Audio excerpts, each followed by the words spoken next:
Mesdames, Messieurs, bonsoir. Voici les titres du journal. Aujourd'hui, 1er décembre, c'est la journée mondiale de lutte contre le sida, une journée de sensibilisation au VIH et de solidarité à l'égard des personnes séropositives. C'est un allié de taille souvent utilisé dans la gastronomie pour rehausser la saveur des plats. L'ail est également utilisé pour lutter contre de nombreuses maladies infectieuses.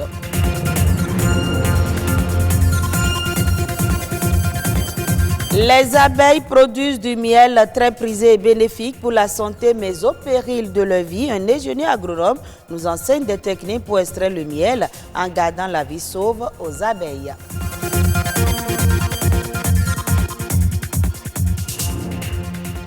On célèbre aujourd'hui la journée mondiale de lutte contre le sida. Le thème retenu cette année est « Solidarité mondiale et responsabilité partagée ». Selon l'ONU-SIDA, on dénombre plus de 32 millions de morts depuis le début de cette pandémie, ce qui en fait l'une des plus destructrices de l'humanité. Pour intensifier donc la lutte contre le sida et optimiser les efforts, l'Organisation mondiale de la santé recommande une approche communautaire basée sur la prévention, le dépistage et le traitement. C'est un sujet de Alphonse Sokpade et Evrard Anani. 30 ans de lutte contre le VIH-Sida.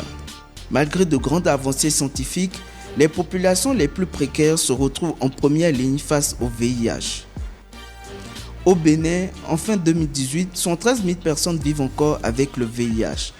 Pour lutter efficacement contre cette maladie qui a la peau dure, le dépistage précoce serait la meilleure solution. Se dépister au VIH, c'est connaître sa santé, mais c'est parce que le mythe qui est mis derrière le VIH, c'est ça qui fait qu'on n'arrive pas à aller se dépister. Qu'en diront-on? Qu'est-ce que l'environnement va dire si je suis positif? Voilà. Or, la science a aujourd'hui évolué. Les jeunes, c'est pas facile de se dépister, surtout c'est quand ils tombent malades, quand sous le lit de malade, quand on découvre qu'ils sont positifs, ou bien c'est les parents qui sont dépistés positifs et on cherche à aller dans la famille pour voir est-ce que son enfant est dépisté, et ainsi de suite. Je lance un appel à ceux-là aujourd'hui qui ne connaissent pas encore leur statut, qui ne savent pas encore s'ils sont infectés ou non par le VIH, de bien vouloir faire leur test. Les organisations communautaires se lancent dans la lutte en accompagnant toutes les initiatives du gouvernement. Elles apportent des services importants et contribuent à la riposte de cette maladie. Mais peut-on guérir du VIH-Sida?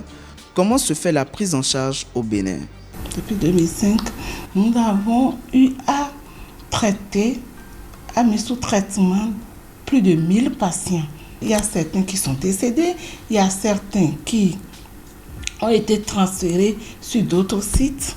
Il y a certains qui ont été perdus de vue, mais ceux qui viennent aujourd'hui régulièrement sont au nombre de 700, dont 100 enfants infectés. On peut traiter l'infection à VIH et rendre la personne indétectable vis-à-vis de sa charge virale. Donc, la personne ne pourra plus transmettre le virus de l'infection à VIH. Dans les années 80, le malade du sida peut prendre jusqu'à 24 comprimés par jour. Aujourd'hui, ce traitement contraignant est plus simplifié. Jusqu'à 24 par jour, 12 matins, 12 le soir. Maintenant, il y a eu une évolution. Les gens prennent un matin, un le soir. Et un par jour. Les médicaments prescrits à ces patients, c'est les antirétroviraux. Non seulement le nombre est important, les effets secondaires aussi étaient très importants. Les traitements sont simplifiés aujourd'hui. C'est passé de 12 comprimés entre-temps à un seul comprimé aujourd'hui. Il y a des patients qui ne prennent qu'un seul comprimé aujourd'hui. Non seulement que c'est simplifié, mais aussi il y a la tolérance qui est nettement améliorée. La Journée mondiale de lutte contre le sida est une plateforme essentielle pour souligner l'importance du rôle joué par les organisations communautaires, alors qu'on assiste à un recul des financements et à un confinement de la société civile. Ce 1er décembre, c'est également la journée mondiale de la générosité, encore appelée Giving Tuesday sur les réseaux sociaux. Cette journée est une campagne mondiale qui, chaque année, met en avant la générosité et mobilise des millions de personnes en faveur d'un engagement social. Il s'agit d'une journée internationale de charité au début des fêtes de fin d'année. Ce mouvement mondial encourage et multiplie le don et l'engagement et s'inscrit dans un objectif de célébration de la solidarité. L'idée est de consacrer une journée aux dons sous toutes ses formes. L'ail est consommé partout dans le monde. Il est connu de tous pour rehausser la saveur des plats. Mais ses bienfaits ne sont pas que gustatifs. Selon certaines personnes, l'ail aurait des effets bénéfiques sur la santé. Quelles sont les vertus de l'ail? La réponse dans ce reportage. Très parfumé et très remarquable par sa senteur assez forte et piquante, l'ail est une espèce de plante potagère vivace à odeur et au goût fort. Il fait partie des ingrédients les plus utilisés dans la cuisine. En effet, si l'ail sert le plus souvent à donner du goût aux aliments, il possède d'immenses propriétés médicinales. Et lorsqu'il s'agit de parler de ses vertus, les avis des consommateurs sont partagés. Je prépare avec, mais je ne prends pas les avantages qu'ils ont dedans là. Quand vous avez quelque chose comme tension, des fois les gens disent de mettre ça dans la bouche et chaque fois d'avoir les gouttes. Quand un enfant tousse, on lui fait boire un mélange d'ail et de miel. C'est également bon pour ceux qui souffrent d'hypertension. Visiblement, ils connaissent pour la plupart les bienfaits de l'ail, qui possède des vertus pour la santé. Cependant, ils ignorent qu'il ne joue pas un rôle curatif pour toutes les maladies. C'est une substance qui équilibre la tension. Ce n'est pas quand on a l'hypertension qu'on commence à consommer l'ail. L'ail, il faut que ça soit dans notre habitude alimentaire pour prévenir la tension. Originaire de l'Asie centrale, l'ail a été découvert il y a plus de 3000 ans. Il est cultivé et commercialisé dans plusieurs pays. Tout comme au Bénin, il n'est pas rare de croiser des vendeurs d'ail dans les grandes villes africaines ainsi que dans les marchés. Une de ces gousses est une cartouche de vitamines et minéraux qui permettent à l'organisme de guérir ou de se défendre contre certaines maladies. C'est un antioxydant très puissant qui renforce d'abord le système immunitaire contre les infections, contre la toux. Ça a du zinc, ça a du sélénium, ça a aussi du chrome. Le chrome, c'est un minéral qui protège contre le diabète. Le zinc, c'est un minéral qui transporte la vitamine A vers la rétine. Et le sélénium, c'est un minéral qui stabilise le PSA dans l'organisme. L'ail permet de retrouver une bonne respiration au niveau du poumon et du cœur. Quelqu'un qui a un cholestérol très élevé dans l'organisme, il doit commencer par consommer l'ail. Intégrer l'ail dans son habitude alimentaire permettrait de lutter efficacement contre les cellules cancéreuses. Il réduirait le risque du cancer du poumon, de la gorge, de l'estomac, du côlon et des ovaires.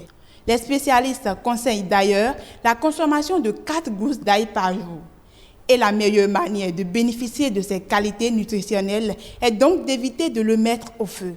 Si vous voulez une guérison curative rapide, rachez ça avec la peau, mettez ça dans le thermos, vous chauffez l'eau, vous versez là-dessus, laissez ça pendant 15 à 20 minutes, vous obtenez déjà une infusion. Il est à noter que l'ail ne rime pas avec bonne haleine. Mâcher quelques feuilles de menthe, de laurier, du clou de girofle ou de petit cola pourrait aider à masquer l'odeur piquante de la bouche. Comme vous le savez, seules les abeilles savent faire du miel. Le miel peut être produit par plusieurs types d'abeilles, des plus agressives aux plus calmes. Leur réaction est souvent justifiée quand elles se sentent en danger lorsque les producteurs doivent extraire le miel. Leurs niches sont détruites et les abeilles sont même tuées. Existe-t-il donc des moyens pour extraire du miel sans arracher la vie aux abeilles? Olivier Kpodekon, ingénieur agronome, revient sur l'importance de l'existence des abeilles et leur rôle dans la conservation de la biodiversité. On l'écoute.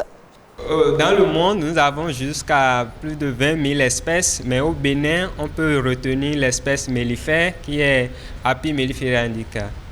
Nous pouvons avoir vers le nord des abeilles de couleur jaune, qui sont un peu plus petites et agressives. Mais elles sont celles-là qui produisent plus de miel.